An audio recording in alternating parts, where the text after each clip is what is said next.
हाँ जी स्टूडेंट्स, इससे जो पहले का लेक्चर हमने कंप्लीट किया वो था हमारा एंशिएंट हिस्ट्री का। हमने मौर्य वंश स्टार्ट किया था। मौर्य वंश में हमने चंद्रगुप्त मौर्य कैसे मगध पे अपना शासन करता है, हमने चंद्रगुप्त मौर्य ये कंप्लीट कर लिया था। इसके द्वारा किया गया मगध पे जो आक्रमण था, कौटिल्य की सहायता से, चाणक्य की सहायता से हमने ये इसके बारे में पढ़ लिया था। सेल्यूकस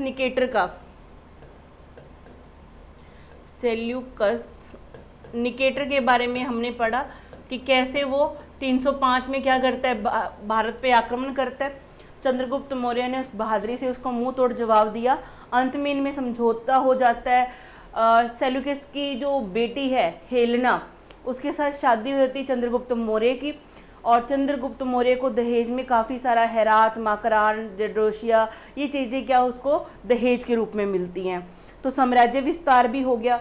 और इसी के टाइम पे सेल्यूकस निकेटर का एक क्या था, राजदूत था जिसका नाम था क्या, मेगास्थनीज। वो भारत में भारत में आया। उसने भारत के बारे में एक पुस्तक लिखी जिसका नाम क्या है, इंडिका। इस तरह ही चाणक्य ने भी एक पुस्तक लिखी, अर्थशास्त्र, जो किससे संबंधित है, राजनीति से संबंधित है। तो हमने चंद्रगुप्त मौर्य के बारे में सारा कंप्लीट कर लिया। डाटा आपको पीडीएफ के रूप में सारा मिल जाएगा, तो बड़ा इजी वे से आपको एक्सप्लेन किया था।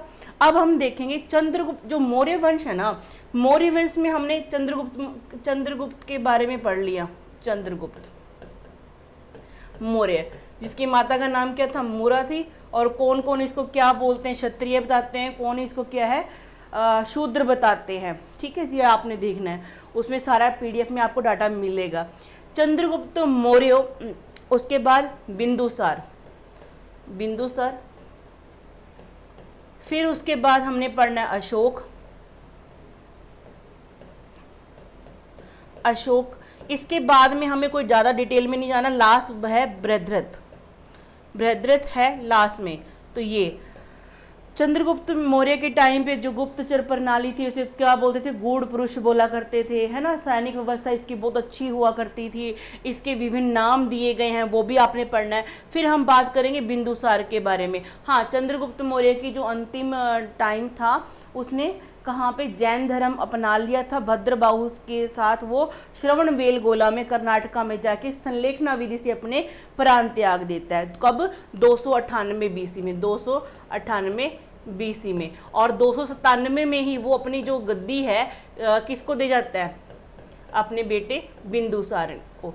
तो आज हम बिंदुसार के बारे में जानेंगे सारा, अशोक के बारे में जानेंगे, और इनकी जो शासन व्यवस्था थी उसके बारे में डिटेल हम करेंगे। जो इससे अगली क्लास होगी ना, वो अशोक के अभिलेखों के बारे में होगी। वो बिल्कुल मैंने अलग रखा टॉपिक आपके लिए, ताकि आपको कोई कन्फ्यूज़न ना हो। चंद्रगुप्त मौर्य के बारे में डिटेल में पढ़ा, फिर हम आज बिंदु के बारे में, बिंदुसार के बारे में, अशोक के बारे में पढ़ेंगे, और उसके बाद प्रशासन व्यवस्था के बारे में पढ़ेंगे। और अशोक की अभिलेख, जिससे बहुत सारे क्वेश्चन बन के आते हैं, वो मैंने एक अलग से वीडियो बनाई है, उसके लिए बनाऊंगी यानी कि। ठीक है जी, आगे चलते हैं। यहाँ देखते हैं बिंदुसार, ये पिक्चर देख लीजिए। 298 से 273 तक इसका क्या है, टाइम पीरियड रहता है। 278 नहीं, इसका 298 में चंद्रगुप्त की क्या हो जाती है, मौत हो जाती है। आगे चलते हैं, ये पिक्चर देख लेना आप जी, आगे बढ़िए। बिंदुसार के बारे में पढ़ते हैं। देखिए, कहते यह चंद्रगुप्त और दुर्धरा यानी धनानंद की पुत्री की संतान था। मैंने आपको बताया था ना कि जब चंद्रगुप्त मौर्य ने 322 में मगध पे जब आक्रमण करके उसको जीता था, तो धनानंद की बेटी जो नंद वंश का था, उसकी पुत्री दुर्धरा ने ही क्या किया था, चंद्रगुप्त का साथ दिया था, ये कहा जाता है। इसके साथ में इसका प्रेम संबंध था, और इसके साथ इसकी क्या हो जाती है, शादी हो जाती है। और इन दोनों की ही एक संतान पैदा होती है, जिसका नाम क्या है, बिंदुसार है। यह पैदा हुआ तो इसके मस्तक पे एक बिंदु था, इसीलिए इसका नाम क्या पड़ गया, बिंदुसार। एक बिंबिसार भी आता है, वो हर्यंक वंश का है। ठीक है जी, कंफ्यूज नहीं होना, बिंबिसार और बिंदुसार में डिफरेंस है। आगे, यह सजेरियन ठीक है, तकनीक द्वारा पैदा हुआ था। यूनानियों ने इसे अमित्रकेटस, अब इसको अंडरलाइन कर लेना, यह अमित्र घात का है, जिसका अर्थ है शत्रुओं का नाश करने वाला। ठीक है जी, शत्रुओं का नाश करने वाला इसका अर्थ है। ये नाम का इसका अर्थ हो गया। ठीक है, किसकी औलाद है पता लग गया आपको। हाँ, अब बिंदुसार के बारे में कुछ है, अलग अलग ग्रंथों में लेखकों ने अलग अलग नाम दिए हैं। जैसे अमित्रकेटस, ये नाम कहाँ दिया है? यूनानी ग्रंथ के अंदर। अमित्र घात या अमित्र खंड एक ही बात होती है। ये संस्कृत है, जिसकी मतलब संस्कृत में बोला जाता है इसको, यानी शत्रुओं की हत्या करने वाला। अमित्र चटस एथनियस के ग्रंथ में है। सी सेन भी बोला गया है इसको। ये तो सारे चलो अमित्र अमित्र अमित्र आपको देखने को मिल गया, आप कोरिलेट कर पाओगे। कैटस सीधा पता लगता है कि यूनानी हो सकता है। अमित्र खंड आप बता ही सकते हैं भी संस्कृत से है। अमित्र चटस है एथियन से। अब सिंह सेन अब है जैन ग्रंथ में। ठीक है जी, और सीम सेन इसका नाम कहाँ पे? राजवली कथा में। सीमसेन कहाँ पे? राजवली कथा में। मद्रसार इसको बोला जाता है कहाँ पे? वायु पुराण में। ठीक है जी, बिंदुपाल बोला गया इसको कहाँ पर? फाटमेन चुलिन, चीनी साहित्य है। अब ये नाम थोड़ा अजीब है क्योंकि चीनी साहित्य है, चीन की लैंग्वेज में लिखा है, चाइनी भाषा में है। फाटमेन चुलिन और क्या नाम है? बिंदुपाल बोला गया। आगे बढ़ते हैं। आगे देखिए, जब बिंदुसार का शासन था, बिंदुसार के दरबार में पिंगलवास नामक एक भविष्यवक्ता था। भाई ये ऐसे क्वेश्चन बहुत आते हैं कि इस फला राजा के दरबार में ये व्यक्ति था, उसने ये लिखा था। क्वेश्चन ऐसे फॉर्म में बहुत सारे आते हैं। आपसे पूछेंगे बिंदुसार के दरबार में जो भविष्यवक्ता था उसका नाम क्या था, तो आप क्या बताओगे? पिंगलवास बताओगे। या ऐसे क्वेश्चन पूछेंगे पिंगलवास किसके दरबार में था, आप बताओगे बिंदुसार के दरबार में था। पिंगल जो वास है वो किस काम के लिए था? भविष्यवक्ता था, वो भविष्य बताता था। ठीक है जी, जो आजीविक संप्रदाय से संबंधित था। अब पिंगलवास कौन से संप्रदाय से? आजीविक संप्रदाय से। मैंने आपको बताया था ना कि चंद्रगुप्त मौर्य, उसका बेटा बिंदुसार और उसका बेटा अशोक, ये तीनों ही। अब सुनो ध्यान से, और उल्टी सी बी ए बन गया। मौर्य वंश के 3 शासक ऐसे भी याद कर सकते हो। सी से आपका चंद्रगुप्त मौर्य। ठीक है जी, बी से आपका बिंदुसार, इंग्लिश में आपको CBA करना है, और ये आपका अशोक। अब ये तीनों है ना, तीनों ने ही अलग अलग धर्म अपनाया। इन्होंने जैन धर्म, कौन सा? जैन धर्म। कई बार ये मैचिंग में क्वेश्चन आया हुआ है, इसलिए आप ध्यान से कर लेना। बिंदुसार ने आजीवक संप्रदाय, मोखली गोसाल जिसने आजीवक संप्रदाय बनाया था, बौद्ध धर्म से अलग थोड़ा। ठीक है जी, और अशोक ने सबको पता है बौद्ध धर्म। तो तीनों की तीनों ही पिता पोता दादा, यानी कि तीनों ने अलग अलग धर्म अपनाए। अब जो बिंदुसार था ना, इसने पिंगलवास के प्रभाव में आके आजीवक संप्रदाय लिया था। कहते हैं बिंदुसार की सभा में 500 सदस्यों वाली एक मंत्री परिषद थी, जिसका प्रधान खलटक था। ठीक है जी, यानी कि जैसे अपने अब लोकसभा राज्यसभा होती है ना, इसके टाइम पे भी, बिंदुसार के टाइम पे भी 500 व्यक्तियों की, 500 सदस्यों की एक क्या थी? एक परिषद थी, जिसका हेड, जैसे आप कहते हैं ना लोकसभा का अध्यक्ष कौन होता है? स्पीकर होता है अपना, है ना। वैसे ही उसके टाइम पे एक परिषद थी 500 मेंबर की, और उसकी अध्यक्ष को क्या बोलते थे? खलाटक बोलते थे। कहते इसके संबंध में भारत से बाहर मिस्र और सीरिया तक थे। कहते इसके संबंध कहाँ से? भारत से बाहर मिस्र और सीरिया तक थे भाई। ठीक है जी, मिस्र के शासक टॉलमी द्वितीय फिलाडेल ने डायनासोरस का नामक एक राजदूत बिंदुसार के दरबार में भेजा। ऐसे क्वेश्चन भी आते हैं, भी बताओ फला देश का या फला कंट्री का एक राजदूत किसके दरबार में आया था, तो आप क्या बताओगे? इस तरह से क्वेश्चन आप तैयार करोगे। कहते हैं मिस्र का एक शासक था, कौन? टॉलमी द्वितीय। ठीक है जी, फिलाडेल्फ ये पूरा नाम है, टॉलमी द्वितीय फिलाडेल्स। इसने किसको भेजा? डायनोसिस को भेजा था। राजदूत बिंदुसार के दरबार में आता है। और इसी तरह से चंद्रगुप्त का पूछे तो मेगास्थनीज हो जाएगा। किसका राजदूत था? सेल्यूकस निकेटर का था। तो ये बातें आपने कोरिलेट करके याद रखनी है। अब सीरिया के शासक एंटियोकस प्रथम ने, यहाँ पे है मिस्र का टॉलमी द्वितीय फिलाडेल्फ, और यहाँ पे सीरिया का शासक है एंटियोकस प्रथम। इसने डायमेक्स नामक राजदूत बिंदुसार के दरबार में भेजा था। ध्यान में रखोगे। अब डायमेक्स और डायनोसिस दोनों ही क्या थे? राजदूत थे। कहाँ से आए थे? जो डायनोसिस है वो मिस्र से आया था। राजा कौन था वहां का? टॉलमी द्वितीय फिलाडेल्फ। और सीरिया का शासक कौन था उस टाइम पे? एंटियोकस प्रथम। इसने किसको भेजा? डायमेक्स को भेजा। अब डायमेक्स को कहा जाता है, डायमेक्स को मेगास्थनीज का उत्तराधिकारी माना जाता है। समझ रहे हो आप बात को? जैसे बिंदुसार उत्तराधिकारी किसका है? चंद्रगुप्त मौर्य का। इसी तरह से याद कर लो, जो डायमेक्स है सीरिया से जो आया था वो मेगास्थनीज का क्या था? उत्तराधिकारी था। ठीक है जी, आगे बढ़ते हैं। हाँ जी, बिंदुसार के जो अन्य राज्यों के साथ संबंध कैसे थे? कहते अन्य राज्यों से संबंध। बिंदुसार ने सीरिया के शासक एंटियोकस प्रथम से 3 चीजें मांगी। कौन सा? सूखा अंजीर, अंगूरी मदिरा और दार्शनिक। एंटियोकस ने प्रथम ने सूखा अंजीर और क्या है? अंगूरी मदिरा, मीठी मदिरा तो दे दी, तो भिजवा दी, परंतु दार्शनिक देने से साफ मना कर दिया, क्योंकि यूनानी कानून के अनुसार दार्शनिक का क्रय विक्रय नहीं किया जाता। अब आपसे ये क्वेश्चन पूछेंगे, मतलब कि जो डायमेक्स है वो आपको किसके दरबार में आया था? किस कंट्री से था? आपने ये देखा।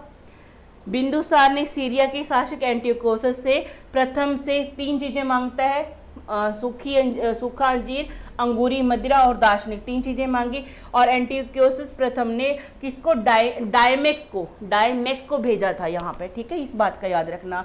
तो उसने 3 चीजें तो दे दी, लेकिन दार्शनिक देना नहीं सही समझा, क्योंकि यूनानी कानून के अनुसार ये बात ठीक नहीं थी। बिंदुसार के समय तक्षशिला कश्मीर में 2 बार विद्रोह हुआ। ठीक है जी, कहां पर? यहां पर कश्मीर का इलाके में। ठीक है जी, कश्मीर में क्या हुआ? विद्रोह हुआ। उस समय तक्षशिला का राजकुमार बिंदुसार था। ठीक है जी, बिंदुसार का बड़ा बेटा सुसीम था। बात करने का है, बिंदुसार तो उसमें मगध में बैठा था, राजधानी पाटलिपुत्र थी, लेकिन उसका जो बेटा था सुसीम, वो कहाँ का था? कश्मीर का, यानी तक्षशिला में बैठा हुआ था गवर्नर के रूप में, जो इस विद्रोह को दबाने में क्या रहा? असफल रहता है। बिंदुसार ने अपने छोटे पुत्र अशोक, जो इस समय अवंती का राज्यपाल था, उसे विद्रोह दबाने के लिए तक्षशिला भेजा। अशोक ने क्रूरतापूर्वक विद्रोह को दबा दिया। कलहन की पुस्तक क्या है? राजतरंगिणी, जो कश्मीर से संबंधित है, से यह जानकारी मिलती है कि अशोक ने श्रीनगर की स्थापना की थी। अब ये सवाल भी आया हुआ 1 लाइन सीधा।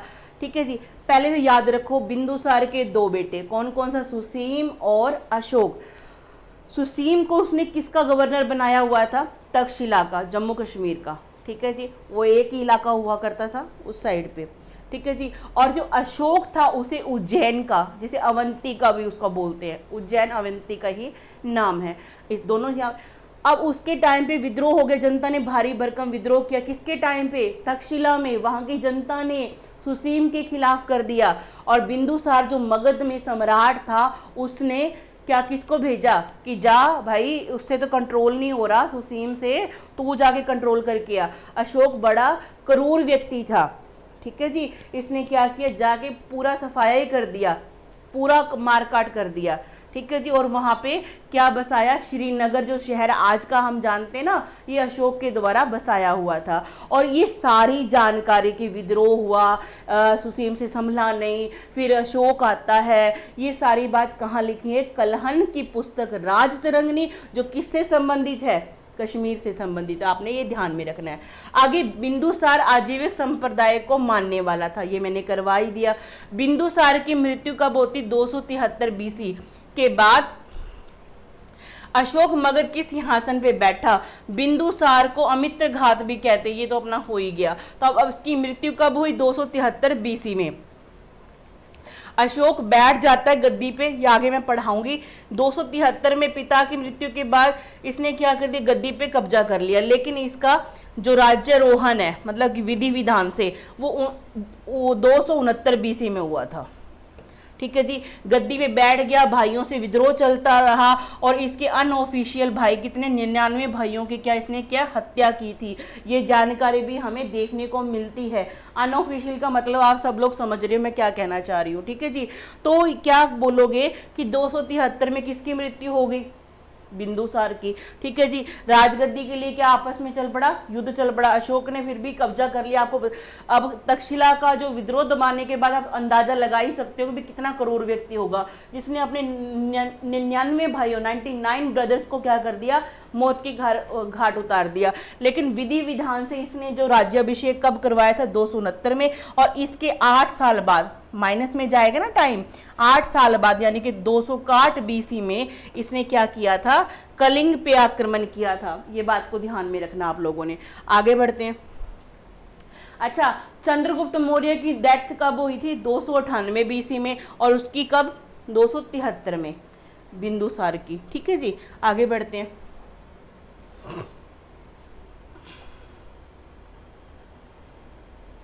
अब करते हैं अशोक के बारे में स्टार्ट। 273 में इसको मतलब गद्दी पे ये बैठ गया था। राज्यारोहण अभी ऑफिशियली नहीं किया था इसका, 269 में होता है और 232 तक ये जिंदा रहा था। इतना टाइम पीरियड इसका आपने याद रखना है।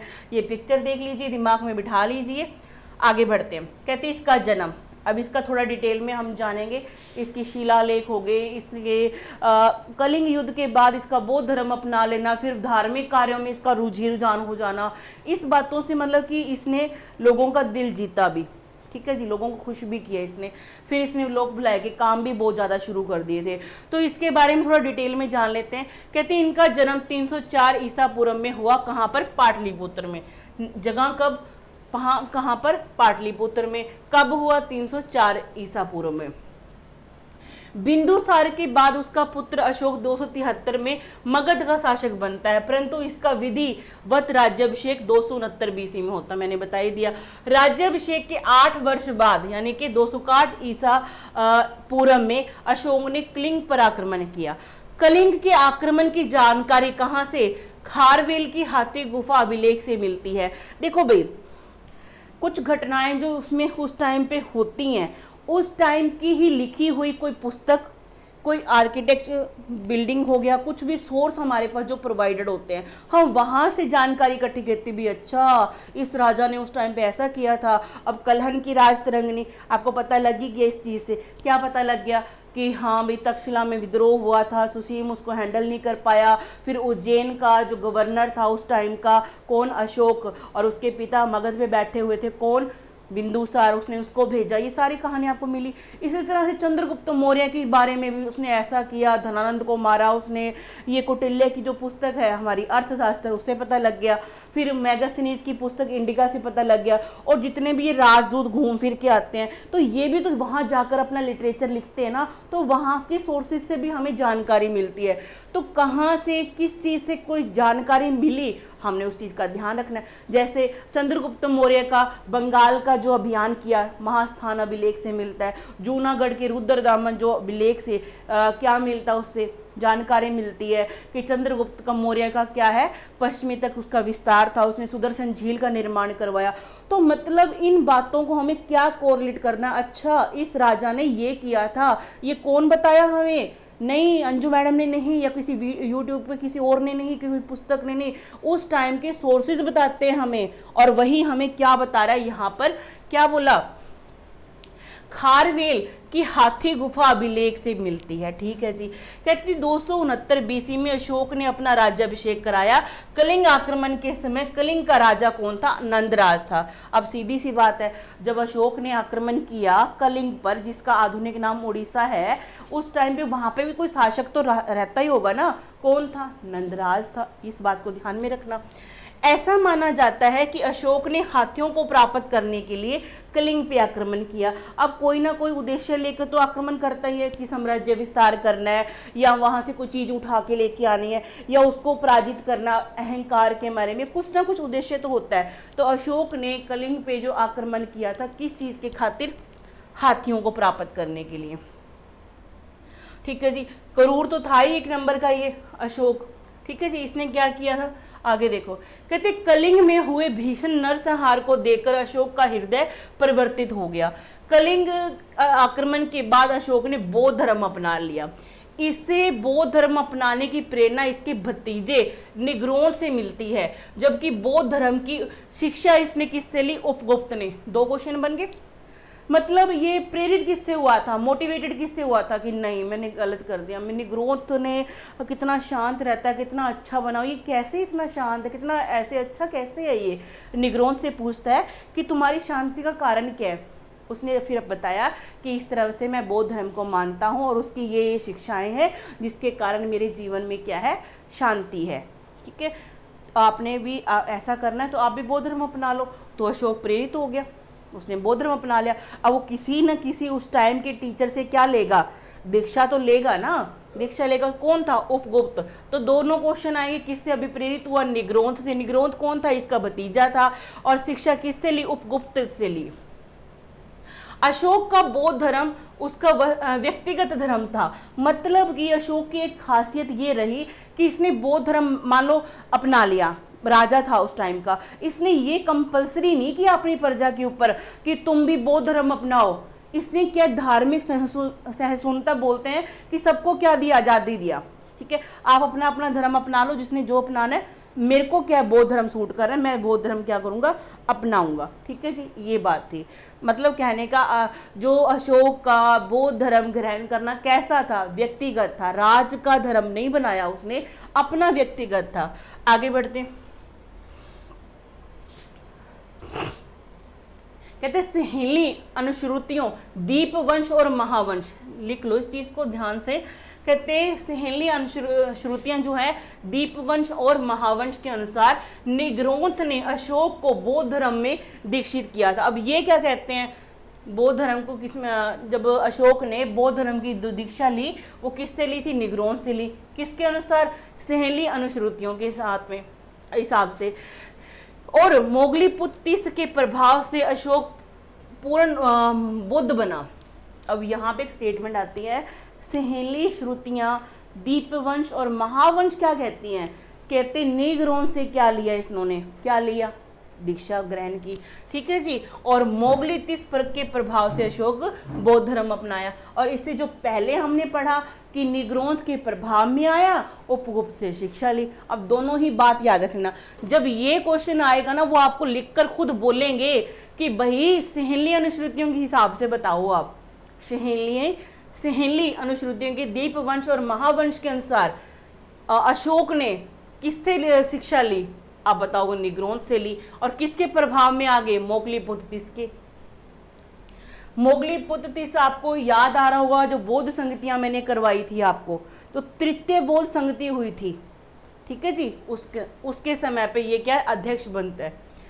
वहीं दिव्यावदान के अनुसार अशोक को बौद्ध धर्म में शिक्षित उपगुप्त ने किया था। अब उपगुप्त वाली कहानी हमें कहाँ देखने को मिल रही है? दिव्यावदान से। समझ रहे हो? दोनों को ही देख लेना आप ध्यान से। किसने कभी भी बौद्ध धर्म, उसने कभी भी बौद्ध धर्म को राजकीय धर्म घोषित नहीं किया, किंतु अशोक बौद्ध धर्म को संरक्षण देता था। अशोक ने बौद्ध धर्म के प्रचार के लिए अपने बेटे महेंद्र और बेटी संघमित्रा को श्रीलंका भेजा। मतलब कि इसने अपने बच्चों को भी बौद्ध धर्म का प्रचार प्रसार करने के काम में लगा दिया। तो आप समझ सकते हो कितनी निष्ठा रही होगी उसको बौद्ध धर्म के प्रति। आगे बढ़ते हैं। हाँ जी, श्रीलंका के राजा सिंघली संप्रदाय को छोड़कर बौद्ध धर्म अपना लिया। अब वहां पे गए कौन? बेटी संघमित्रा, बेटा महेंद्र, किसका? अशोक के। उन्होंने क्या कहा? उन्होंने क्या कर दिया?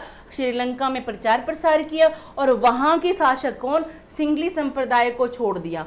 वहां के राजा ने क्या कर दिया? सिंघली संप्रदाय को मानते थे, उसको छोड़कर बौद्ध धर्म अपना लिया। क्या बात है, वेरी गुड।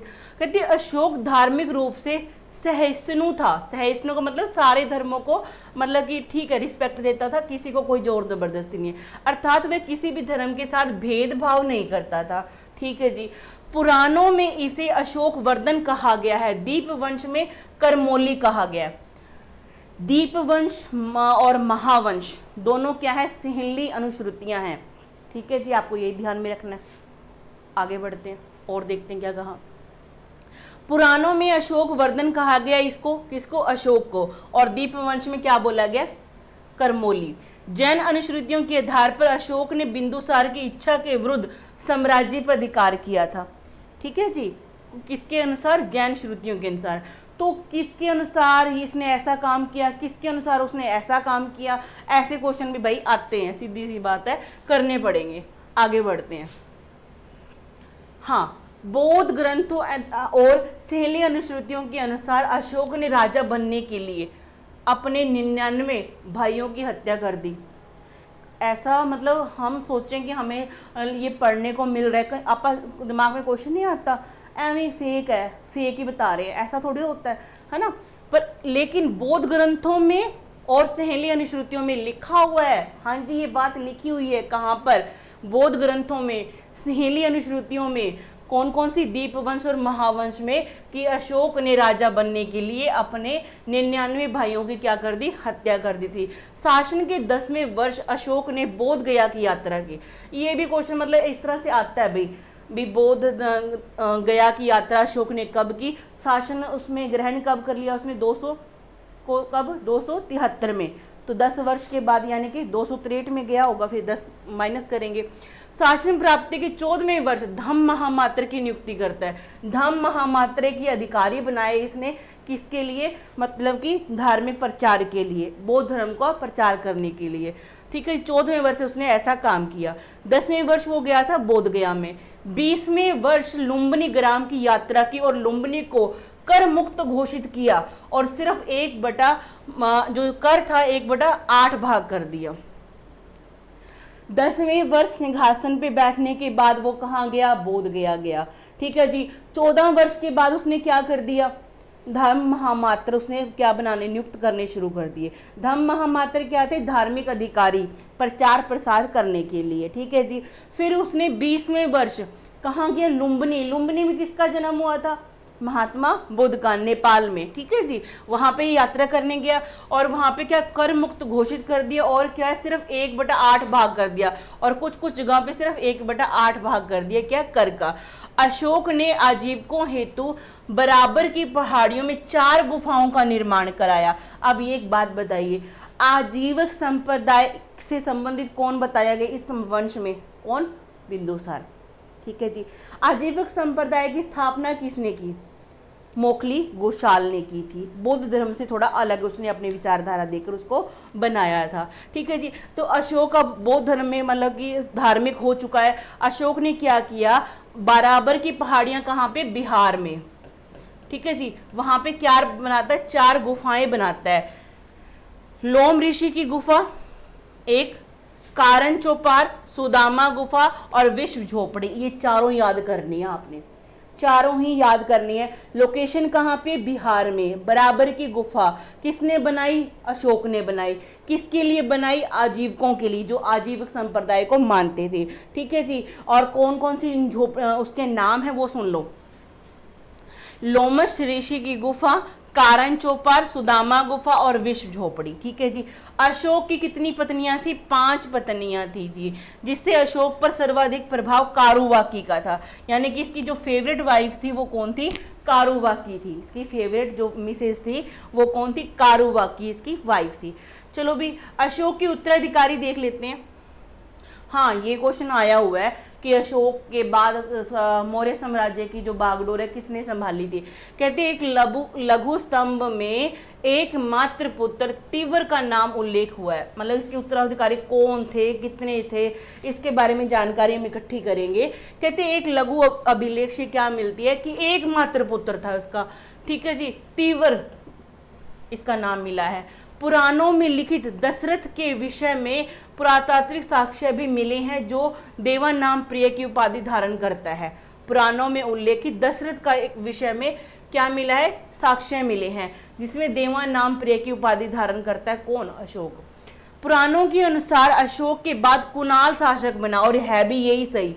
आपने जितनी भी बुक्स मिलेंगी आपको यही क्वेश्चन आंसर मिलेगा कि अशोक के बाद मौर्य साम्राज्य की बागडोर किसने संभाली थी, किसने, कुणाल ने संभाली थी। ये क्वेश्चन को ध्यान में रखना। और इसके बाद बहुत सारे बनते हैं, हमें नहीं पढ़ने इतने। सबसे अंतिम कौन था ये याद रखना है, बृहद्रथ। ये जो अभी एग्जाम हुआ था 81-81 की जो मास्टर कैडर के एग्जाम में ये क्वेश्चन आया हुआ है। कहते हैं मौर्य वंश के अंतिम शासक बृहद्रथ की हत्या पुष्यमित्र शुंग ने 185 बीसी में कर दी थी और एक नए राजवंश की, शुंग वंश की स्थापना की थी। अब देखिए एक बात ध्यान से, मैंने आपको क्या बताया था, यहां देखिए, मैंने आपको एक ट्रिक बताई थी, हसीन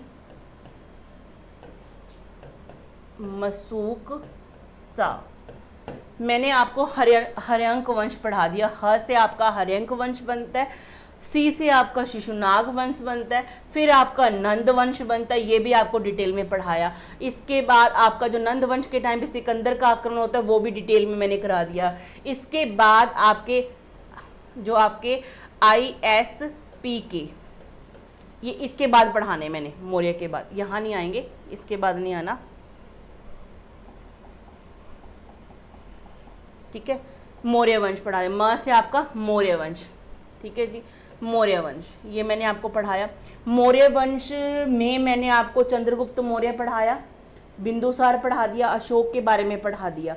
अशोक का जो डाटा है मैक्सिमम आपका इसके अभिलेखों से क्वेश्चन आते हैं। इसके 3 प्रकार के अभिलेख से, किसमें क्या लिखा हुआ है, किसमें क्या लिखा है, बहुत सारे क्वेश्चन बन के ऐसे आते हैं, तो वो मैं आपको अलग से इसके बाद दूंगी।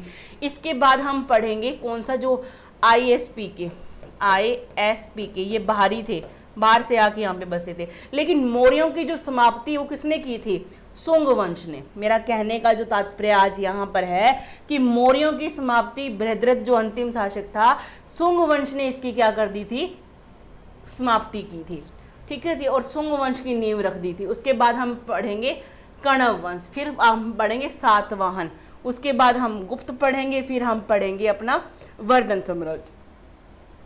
तो ये अपना सीक्वेंस ऐसे रहने वाली है, ठीक है जी। आगे है क्वेश्चन, सीधा यही पूछेंगे, बृहद्रथ की हत्या किसने की बताओगे जी, पुष्यमित्र शुंग ने। पुष्यमित्र शुंग ने किसकी हत्या करके शुंग वंश की नींव रखी, तो क्या बताओगे, बृहद्रथ की हत्या करके। बृहद्रथ किस वंश से बिलोंग करता था, मौर्य वंश से। मौर्य वंश का मतलब अंत किसने किया था, पुष्यमित्र शुंग ने। पुष्यमित्र शुंग ने इसकी हत्या करके कौन सा चला दिया, शुंग वंश चला दिया, ठीक है जी, कट्टर ब्राह्मण। आगे बढ़ते हैं, मौर्य प्रशासन जान लेते हैं, ये भी क्वेश्चन ऐसे कई बार आते हैं। हाँ जी, सीक्वेंस क्या है, जो पूरा साम्राज्य होता है, पूरा साम्राज्य का हेड क्या कहलाएगा, सम्राट कहलाएगा। सम्राट के बाद दूसरा पद किसका होता है, युवराज का होता है।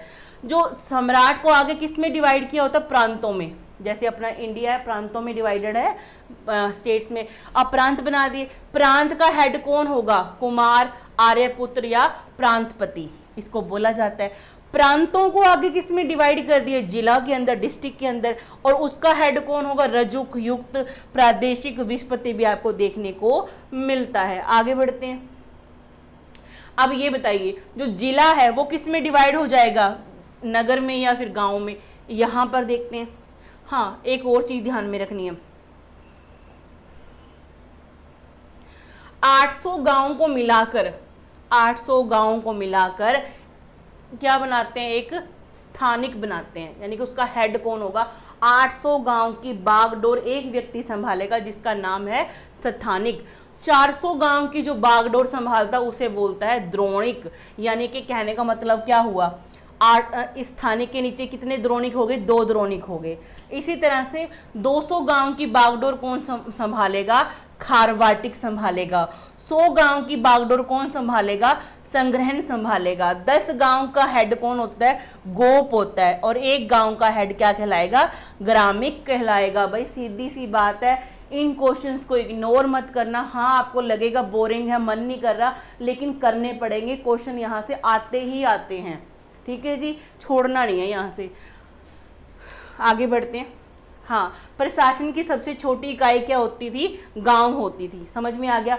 गांव को मिला के 210 गांव को मिला के हेड बन गया, गोप बन गया। फिर उसके बाद 100 गांव के हेड को संग्रहण बोलते हैं, 200 गांव के हेड को खारवाटिक बोलते हैं, 400 गांव के हेड को द्रोणिक बोलते हैं। अब इसकी कोई शॉर्ट ट्रिक नहीं, याद करना है तो बस करना है। तो सबसे छोटी इकाई कौन सी होगी? एक गाँव होगी। हाँ जी, नगर प्रशासन संबंधी समितियां बनती थी भी, एक नगर को चलाने के लिए समितियां बनाई जाती हैं। तो मेगास्थनीज कौन था? सेल्यूकस का राजदूत था। उसने क्या किया था? बहुत ज़्यादा यहाँ पे क्या किया था भी, बारीकी से अध्ययन किया था। कहते हैं मेगास्थनीज के अनुसार नगर शासन व्यवस्था चलाने के लिए 30 सदस्यों की एक नगर समिति होती थी। एक नगर समिति है कितने सदस्यों की? 30 सदस्यों की। इसमें 30 मेंबर हैं, ठीक है जी। यह नगर समिति 6 उप समितियों में विभाजित थी। इसमें से एक समिति ये बन गई, इसको 6 पार्ट्स में डिवाइड कर दिया। 6 पार्ट्स में कितने मेंबर हो जाएंगे? जिसमें प्रत्येक में 5 सदस्य हैं, ऐसे ये समिति बना दी। टोटल मेंबर कितने? 30 को 5-5 हिस्से ग्रुपिंग कर दिया।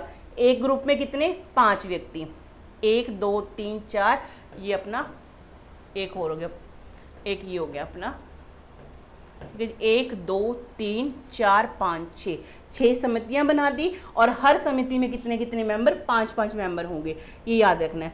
देखो पहली जो समिति है शिल्प एवं औद्योगिक कला समिति, किसी को भी लगा लो ये वाली। दूसरी है विदेशिक समिति, विदेशी मामलों संबंधी।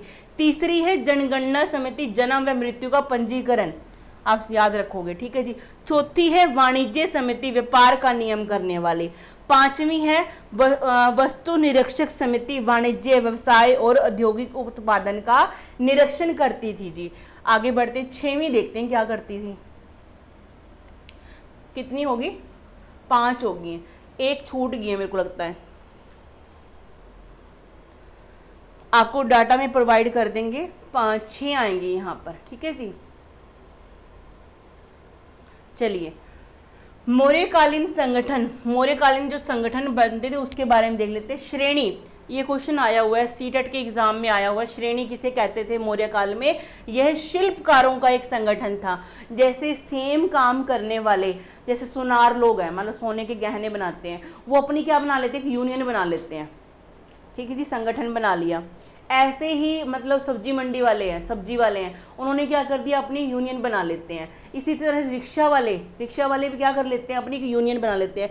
इसी तरह से शिल्पकारों, शिल्प प आएगा यहाँ पे, शिल्पकारों का एक संगठन था जिसको बोलते थे श्रेणी। निगम किसे बोलते थे? यह व्यापारियों का संगठन था। सार्थवाह, यह कारवां काफिला का संगठन था जो व्यापार के लिए दूर दूर तक जाते थे, ठीक है जी। आगे बढ़ते हैं। प्रशासन के प्रांत और उनकी राजधानियां, भाई देखिए जो कलिंग वाली है ना, ये अशोक ने जोड़ी थी, और अशोक को अपने दादा परदादा के टाइम से इतनी तो मिली थी, ठीक है जी। उत्तरापथ, इसकी राजधानी तक्षशिला जो आज के पाकिस्तान में है। दक्षिणापथ, इसकी राजधानी स्वर्णगिरी, कहाँ पर? महाराष्ट्र में है। तो भाई ये याद रखनी पड़ेगी। अवंती, उज्जैनी जो मध्य प्रदेश में है। प्राची या मध्य प्रदेश की पाटलिपुत्र, इनकी खुद की राजधानी जहाँ पे इन्होंने डेरा डाला हुआ था। कलिंग तो शाली इसकी राजधानी, और आधुनिक कहाँ पे? उड़ीसा में, उड़ीसा में। ये आपने याद रखना है, ठीक है जी। एक बात बताइए, जब अशोक ने कलिंग पे आक्रमण किया, किस उद्देश्य से किया था? हाथी प्राप्त करने के लिए। जब आक्रमण किया था 261 BC में, तो वहां का राजा कौन था? नंदराज था। ये बात हमें कहाँ से पता चली? खारवेल की हाथी गुफा से बात पता चलती है, ठीक है जी। इसका क्या है, जब राज्याभिषेक के बाद 8वें साल इसने क्या किया था? आक्रमण किया था कलिंग के ऊपर, ठीक है जी। इन बातों को आपने ध्यान में रखना है, और ये राजधानियां आपको याद रखनी पड़ेंगी इस चीज में, ठीक है जी। उत्तरापथ में तक्षशिला, पता ही है। यहाँ का कौन गवर्नर था? सुसीम था, जिसके टाइम पे विद्रोह हो गया था, वो संभाल नहीं सका, फिर किसने जाके खात्मा किया था? अशोक ने किया था। ठीक है जी। दक्षिणापथ में, दक्षिणापथ यानी कि महाराष्ट्र में, यहाँ पर स्वर्णगिरी। ठीक है जी। फिर अवंती, मध्य प्रदेश की अवंती, यहाँ पे उज्जैन भी इसको बोलते हैं, उज्जैनी थी इसकी राजधानी मध्य प्रदेश में। प्राची, मध्य देश में, यहाँ पे मगध, मगध की। ठीक है जी। पाटलिपुत्र इसकी क्या थी? पाटलिपुत्र इसकी राजधानी थी। फिर आपका कलिंग, कलिंग तो आपको यहाँ पे पता ही है, ये वाला कलिंग, उड़ीसा वाला। इस तरह से भाई इसको याद करना है और इजीली आपको हो जाएगा। मैप ड्रा करके, रफ ड्रा कर लिया करो मैप, और उससे क्या है, इजीली याद होता है। तो अभी आप देख पा रहे होंगे, जो इससे पहले जब मैंने चंद्रगुप्त मौर्य पढ़ाया था तो आपको बताया था यहाँ खाली पड़ा हुआ था, ये इलाका क्या था? खाली था। ठीक है जी। इसको भी जीत के क्या अशोक ने अपने साम्राज्य में मिला लिया। तो आप देख पा रहे होंगे कितना बड़ा उसका साम्राज्य था अशोक का। अशोक के टाइम पे ये उसकी क्या थी? स्थिति थी। हाँ जी। मौर्य काल में मुद्राओं के बारे में पढ़ लेते हैं। कहते हैं मौर्य काल में मुद्राओं की दो कोटियां थी, कोप, प्रवेश्य और व्यवहारिक। दो कोटियां थी। ये नेट के एग्जाम में ज्यादा क्वेश्चन ऐसे आते हैं, डीप वाले, और यूपीएससी में। कोष प्रवेश्य का प्रयोग पूर्ण राजकीय कार्यों में किया जाता था, जबकि व्यवहारिक का इस्तेमाल साधारण लेन देन में किया जाता था। राजकीय कार्यों में किसका प्रयोग होता था? कोष प्रवेश्य का, कोष प्रवेश्य।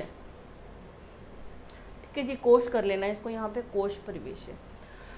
और बाकियों के लिए व्यवहारिक, जो व्यवहारिक नाम से पता लग रहा है, आम व्यवहार के अंदर यूज करना। और जो कोष प्रवेश्य हो गए, जो राजकीय कार्यों के लिए। अर्थशास्त्र में राजकीय टकसाल का भी उल्लेख मिला है, जिसका अधीक्षक लक्षणाध्यक्ष होता था। टकसाल क्या होती है? जहाँ पे सिक्के घड़े जाते हैं, मिंट बोला जाता है इंग्लिश में। अर्थशास्त्र से ये हमें जानकारी मिली है। अर्थशास्त्र पुस्तक किसने लिखी थी? चाणक्य ने लिखी थी, कौटिल्य ने लिखी थी। ठीक है जी। और अर्थशास्त्र, नाम अर्थशास्त्र है, संबंधित किससे? राजनीति से संबंधित है ये पुस्तक। मौर्य साम्राज्य की मुद्रा पन थी, जो चांदी का सिक्का थी।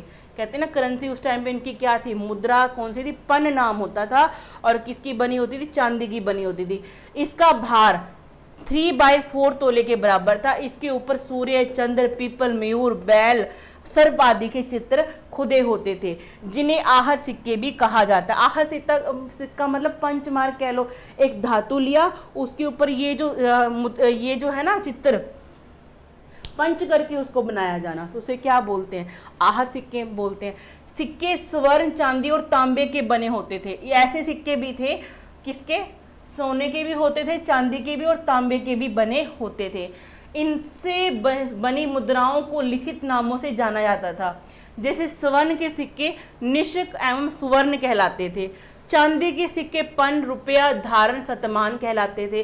तांबे के सिक्के क्या कहलाते थे? मायक, भाषक और काकनी। और मिश्रित को क्या बोलते? काशा, पर्ण। भाई आप बोलोगे मैडम भी ज्यादा हो रहा है, मैं कुछ नहीं कर सकती, याद करना पड़ेगा, इंपॉर्टेंट है, सिंपल है। देखो, स्वर्ण से बने हुए निशक और सुवर्ण, चांदी से बने हुए जो सिक्के हैं उसको पन, रुपया, धारण, शतमान बोला था। इसमें से शतमान जो है आपका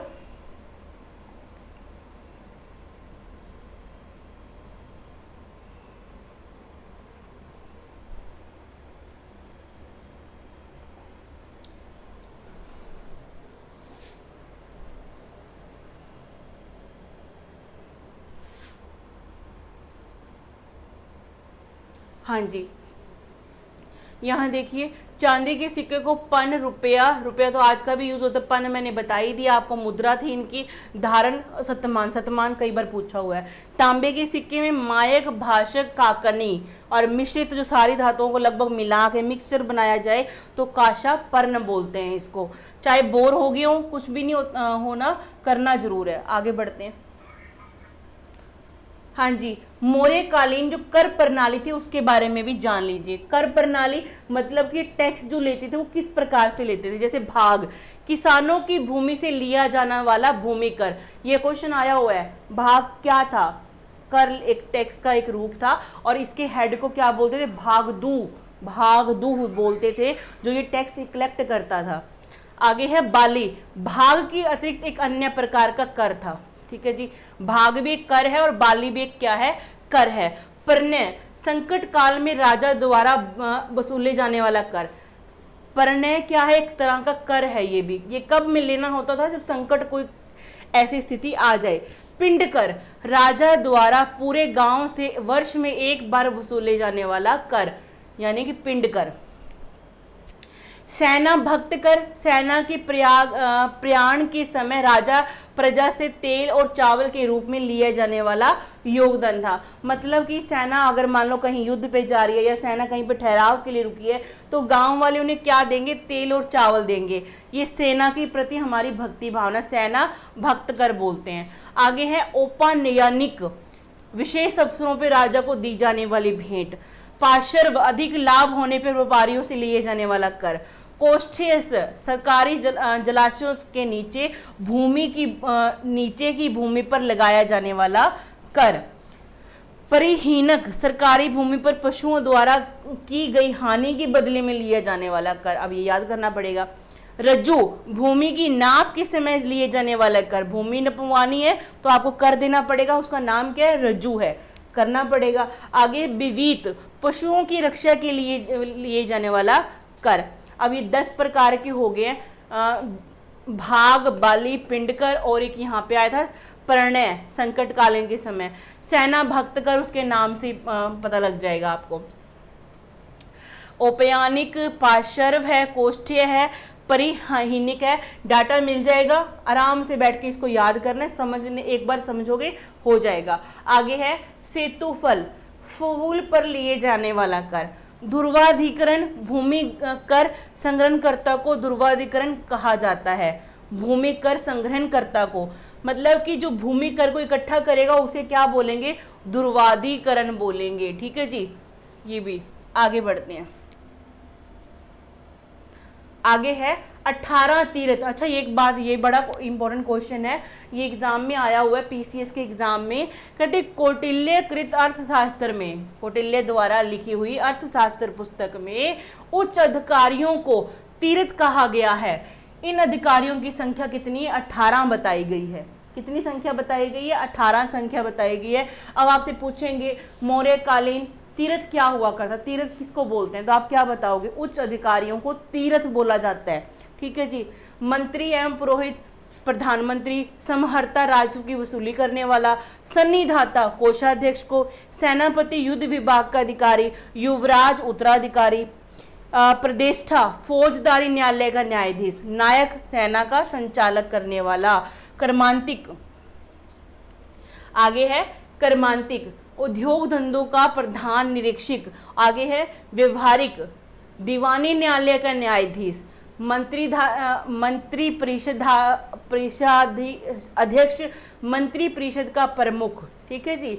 आगे दंडपाल, सैन्य सामग्री का प्रबंध करने वाला। अंतपाल किसको बोलते हैं, सीमावर्ती दुर्ग का रक्षक। दुर्गपाल किसको बोलते हैं, किले का प्रबंध करने वाला। परिषदा किसको बोलते हैं, राजकीय कागजातों सुरक्षित रखने वाला तथा राजकीय आज्ञाओं को लिपिबद्ध करने वाला।